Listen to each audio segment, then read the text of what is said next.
I'm from southern part of Plateau State, was a local government specific. And is your local government affected by the high insecurity situation in the state, or just other local governments? Yeah, it's been affected since 2001. Since 2001. Your local government? Yes. How bad was it and is it? Recently, I can say it's not that worse in recent years. The violence has went significantly down. But 5 to 6 years back, since that 2001, the local government has been rocked with serious insecurity, with more than 17,000 people displaced in that local government. 17,000 people displaced from the local government. In the local government areas. The clash earlier on started in 2001, as I said. Yes, I want to ask that question. So in 2001, because I've not been to Plateau State, but I had a very close friend, my best friend in the uni, served in Plateau State. And he said that Plateau State used to be one of the most peaceful and beautiful states in the country, specifically Jos. It's reputed to have one of the best climate that when the Europeans came, they preferred to stay in the Garden City, like they said, with people of different ethnic tribes living together peacefully and in harmony. So in your own opinion, what do you think shattered the peace of the state, Plateau State in general, back in 2001? As you said earlier, Plateau State is used to be described as the home of peace and tourism. And that's the fact that the place is peaceful, regardless of the diversity in the community. But what has shattered the peace in the in the states is the fact that politics, I can say, is the main reason behind the violence in Plateau State. Because on the surface, it might seem it is religion or ethnic or communal conflicts, but in reality, it is more of political and economic cost that caused the conflict in Plateau State. So after the 1919 election, after the return of democracy, there is a perceived political and economic domination from the Muslim minority. The Christians perceived that the Muslims want to dominate them on political and economic lines. Christians perceived that they were being dominated. Yes, they might likely be dominated. That's the perception. That's the perception, that they might likely be dominated due to the fact that they are the majority in the states. But northern part of Nigeria is predominantly Muslim. So they perceive that maybe due to the advantage that the Muslim minority in the state have, with the region in general having predominantly dominated by the Muslim, they are going to marginalize them on political and economic lines. And that's what fuels the feud and the unrest in the state. Yeah, so that perception may lead to friction, but shouldn't necessarily lead to killing. So what actually triggered the killing? Because killings will always be triggered by something. The hatred may be there, but for it to escalate Yes, to such level of unrest must have a trigger. There are some factors that trigger the killing. So, some of the factors are the farmers and herders clashes. In Nigeria, we are very good in generalization. And when someone did something, we just assume that the whole people that this person can identify with are supporting that person. And in the cost of retaliation, you will harm innocent people, and that will trigger his own community to retaliate back. That's endless loop of retaliation is the major reason that caused the unrest in the state of today. I think that is the operative word there, the endless loop, the endless loop. So, and the problem with the loop is that unless the loop is broken, it will continue endlessly. So what effort was made back then in 2001 to see that this thing does not continue, or was Was it just left like that? So well, that's 2001 to 2004 was the first wave of the conflict. 2001 to 2004. From September 2001 Yes. to 18 May 2004, when the federal government stepped in and declared state of emergency in Plateau State, and brought in the government of former General Chris Ali. The governor that was the governor of Plateau State at the time was Joshua Chindari. Yes. So from that 2001 and 2004, we have a death toll of over 53,000 people. 53,000 people killed. And 25,000 houses estimated in burned to the ground. 24,000 houses burnt. Yeah, to the ground. So that's in one state. In one state. That was the statistics at the time. So President Olusegun Obasanjo at the time stepped in and declared state of emergency in the states. Then the second wave began in 2008, and it was fueled after the local government election in the state of 2008. Yes, 28th November 2008, after the local government election. Then there was unrest over the announcement of results by the state government. The state headquarters, that's Jos, has 3 local governments: Jos North, Jos East, and Jos South. Yes. And Jos North is predominantly occupied by what most of the indigenous of Plateau State call settlers. Yes. Although most of them, their grandparents, not even their parents, were born in Jos, they came from their grandparents were born in Jos, but they were still regarded as settlers. Because they trace their place around some state in Plateau State. So that Jos North is predominantly occupied by the settlers, mostly of Hausa and Fulani ethnic group, and they are predominantly Muslim. So after the announcement of the result of 2008, you know, in democracy, majority carry the vote. So definitely it is obvious that the Muslim majority or the Hausa majority will emerge as victorious. In their own local government. Yeah, in their own local government. That's in Jos North. Well, but the state government announcement was completely the contrary. So that fueled unrest. So the state government announced a result from what the majority of the population expected. Who was the governor of Plateau State in 2008? It was Jonah David Jang. Yes. Jonah David Jang, that's correct. All right. That was the governor. So it was unrest, and there was clash at the time between the Muslim and the Christian population inside the headquarters. Yeah. And it lasted for more than 2 weeks at the time before there was a normalcy was restored. Normalcy was maintained for some couple of time. Then the third phase came around 2011. 2011. Yes, because there was unrest going around the state. Then, you know, the tradition of the Muslims, after fasting for 30 months, the 9th month of Islamic calendar, they experience a festival they call Eid. So one of the strongest clerics, Muslim clerics in that Jos North, took his followers to an area that they usually celebrate their Eid there, because the Muslim population went there to pray and do some traditions there. So he went there. Usually that was the place they used to celebrate, but due to the unrest, the state government warned him that let him use other alternative rather than going to that place. But he insisted and took the people there, and the Christian population there attacked them, and it fueled yet another conflict in Plateau State. So it was just like an endless cycle. So retaliation. 2001, 2008, 2011.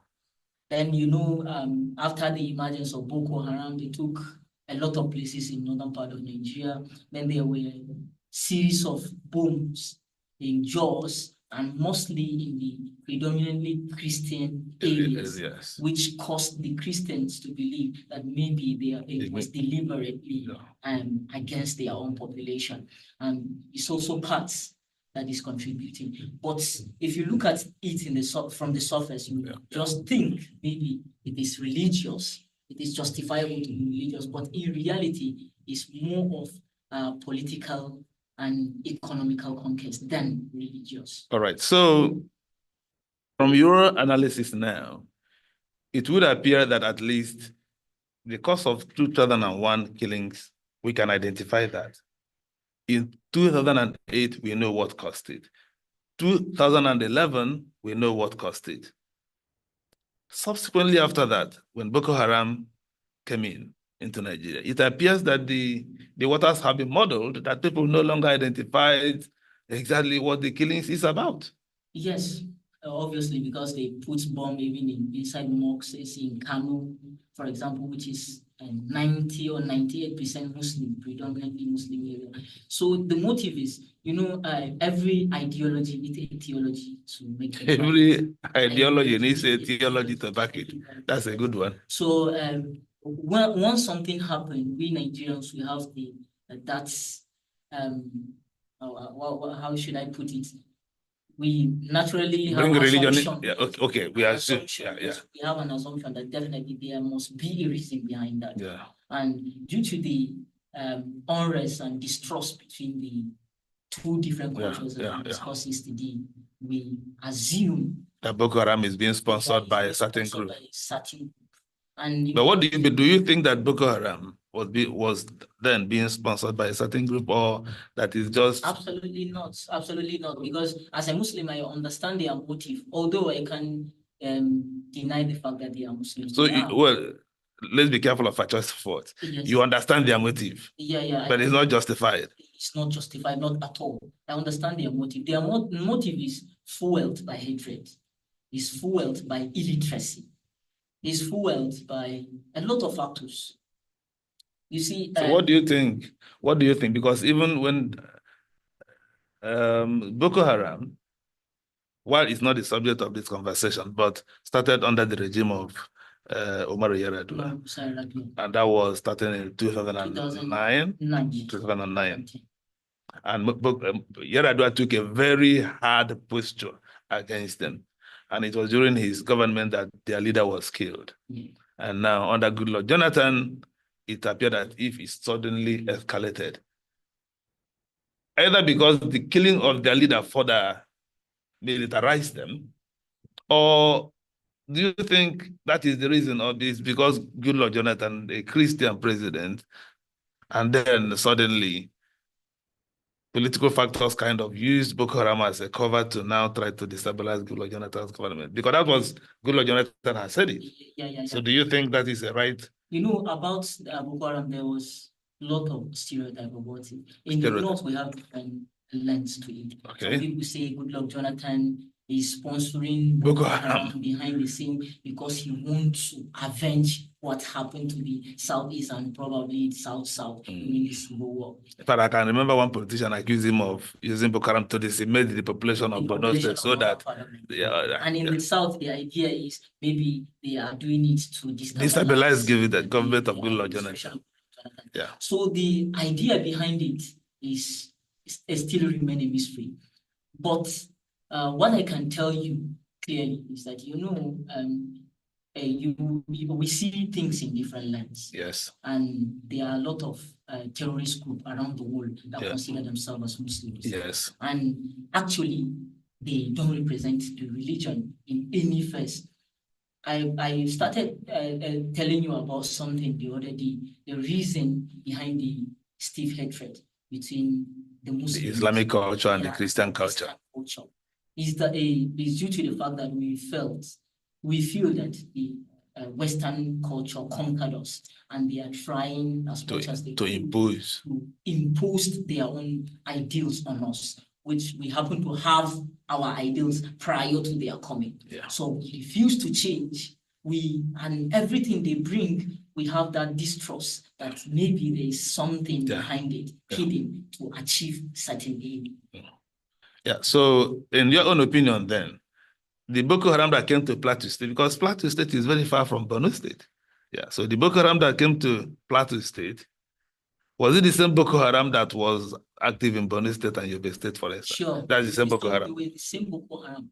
And they have suicide bombers. Yeah. They can go anywhere, put their bomb, and even in Abuja, Abuja, Kaduna, Yeah. Kano, Yeah. all of the states. Yeah. Now back to Plateau State now, because we can say that the activities of Boko Haram waned a great deal when Buhari came to power. Yes. But killings, banditry, and other forms of terrorism escalated. March, yes. Even in March. What's the explanation for that? We are literally, let me use this word, we're being used, the politicians use people like pawn in a chess game. They are just using people's life to achieve their political goals. So that's the best explanation for that. You see, this terrorism, this banditry and kidnapping, it was a later thing. We never experienced it in the northern part of Nigeria before the Buhari's administration. Sorry, come again. Before Buhari's administration, banditry and kidnapping in some part of Nigeria. What about cattle rustling? Yeah, we have armed robbers normally. Okay. But we don't have kidnappers and bandits. Before Buhari came into office. Before Buhari came into power. Correct. So when he came into power, we started realizing this unrest in the lines of kidnapping and banditry. And the main fuel that triggers everything, I think, is the youth unemployment. Youth unemployment. Yes. Poverty. Yes. Like you said yesterday. Carries the highest number of poverty, the rate of poverty in the country. Yeah.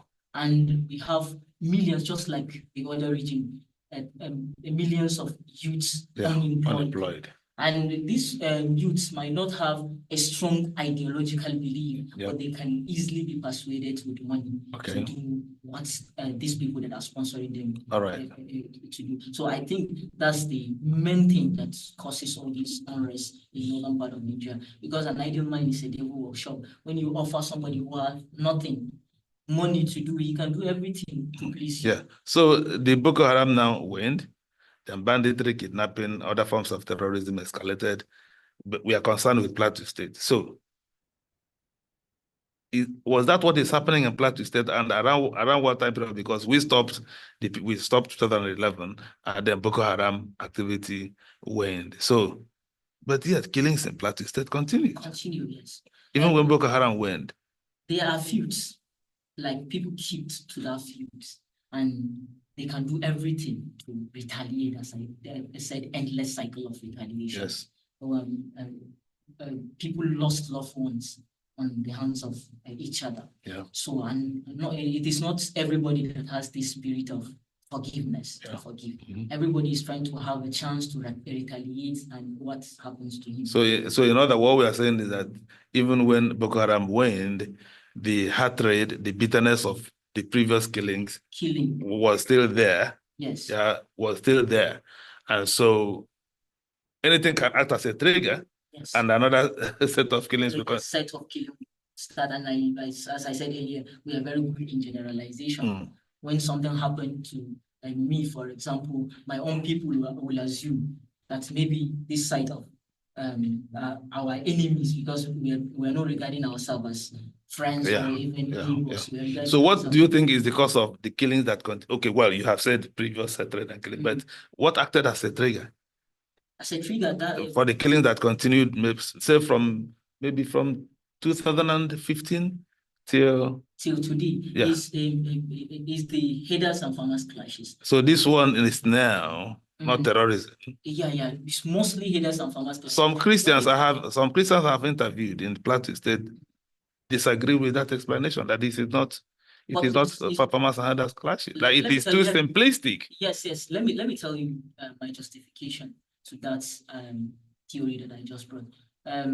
When headers and farmers get any disagreement and it leads to crisis, they kill the headers or they kill the farmers, then there will be retaliation. Definitely, retaliation will follow. Yeah. Like the recent one that happened inside Jos, the triggers another unrest in the city.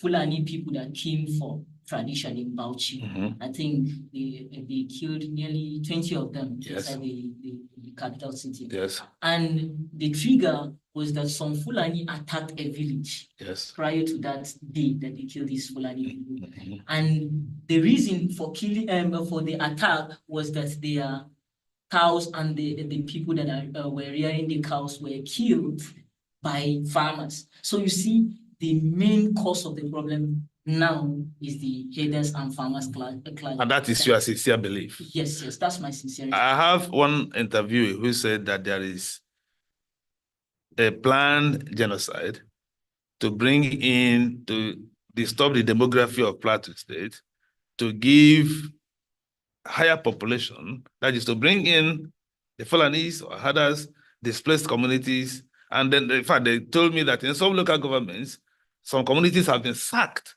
and those foreigners have occupied those houses. Do you believe, is it? No, I think this analysis is... No, but did it happen? Are there some communities in Plateau State that have been displaced, that these foreigners, or what, who do I say travelers that occupied the community? People that are being regarded as settlers in Plateau State. Yeah, the settlers. That's the correct word, settlers. No, what I mean is, yes, there are settlers in Plateau State. What I want to know is, do you believe that there are some communities in Plateau State that have been sacked and then those settlers occupied those communities? No, there's none. Okay. You can check, you can make your own research. There's no community. I'm an indigenous Plateau citizen. Yes. I'm Jar by tribe. I'm not Hausa. I'm neither Hausa nor Fulani. Jar. Yes, I'm Jar by tribe. And I am from Wasi local government. One of the 17 local government in Plateau State. So I'm not I'm not regarded as a settler. I'm full. So in Plateau State, you are not regarded as a settler. As a settler. Good. By other indigenous of Plateau State. Yes. Well, for you to understand the dynamics of the crisis in Plateau State. Yes. If something is happening in Plateau State, I don't, even if I wear my tribal wears, I'm not an exception to those they are being tagged as settlers. I see. So you see, if something happens to me, but your community will know that you are not a settler. Yeah, they will know, and that's what will trigger my community to retaliate. I see. You understand, but they will retaliate because I'm not a settler, and maybe I'm even innocent. I don't know what is going on around. But because your looks or maybe your culture has identified you, they just class them. Anybody that will say there is any community that has been displayed and replaced by another set of people, he should give you evidence. I think that's the best way to prove whether he's right or wrong. So there's no evidence whatsoever. All right. And you know, it is 2024. How can you displace a community and replace them by another people in this time of our civilization? I think it's not possible, and it doesn't make any sense. I see. So in your estimation, say from 2017 till the present, do we have any figure of casualties in Plateau State? From 2018? Say from, let us not include those that were killed by Boko Haram. Yes. Then after Boko Haram, this present crisis till date, do we have a figure of casualties? I don't have an exact figure, because every place comes with its own, and there's no official figure. Right. And I can't jump to adding the figures. It needs to come to a formal ground, because the one I stated later was a formal. Now, the solution. What do you think is the solution to the incessant killings in Plateau State to make it stop? I think it's through employment, reducing poverty, and education. That's the two major things that is. So you think at the employment generation, poverty alleviation, improved education will go a long way to... Yes. And to understand that, to agree to what I said, if you go to Jos, there are settlements, wealthy neighborhoods, they are not experiencing insecurity. If you are in Rayfield, for example, you are in federal locus, you will just be hearing about insecurity the same way you hear. I'm hearing it from here. Yes. They will never witness it. You will never witness it. Because they are middle class or upper class. Yes. So all this insecurity is happening in the ghetto, where the poor neighborhoods are residing. So that's mean the crux of the problem is poverty, and probably some level of illiteracy. So is there any effort being made by government, churches, religions, institutions to at least find a solution to these incessant killings, to lift the people away from that unending loop of violence? I don't think the clerics sometimes they are trying their own best. Some of the clerics, I must say, not all, because there are those who believe that they must fight and they will keep on fighting. But some, very few, charting that way of burying the hatchets and charting a way forward for the society. Example of them are some Christian pastors that preached, even during that protest, the last protest, that they follow their Muslim are praying and Christians are protecting them.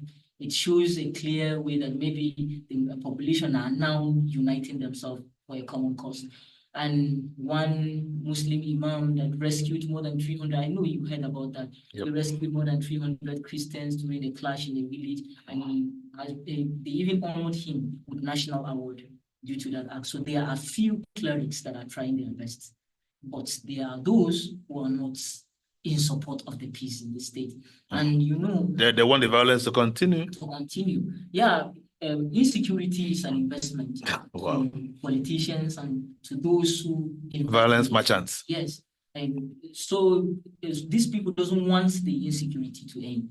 Like even the insecurity in the north has become a cash cow business. Wow. If you look at the federal government allocation to security in Nigeria, you understand what I mean by that.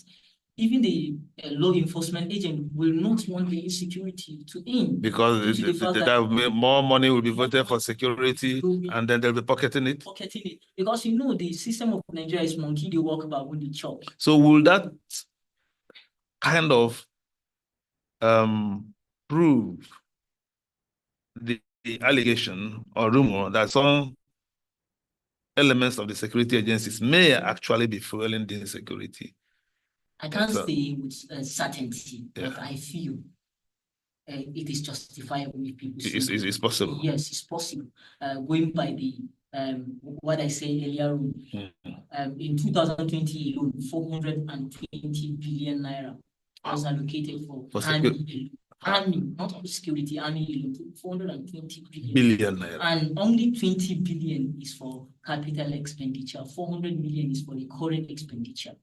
So the people that are... And it's likely that the recurrent expenditure in quotes will be siphoned.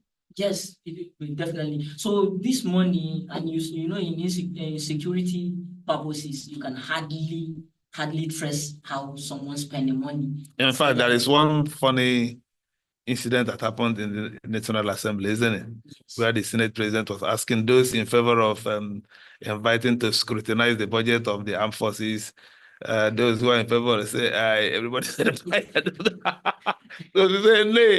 The Senate President was like, am I hearing correctly? He repeated the question. So that's what... Do you want to scrutinize the security budget? Those in favor say, aye.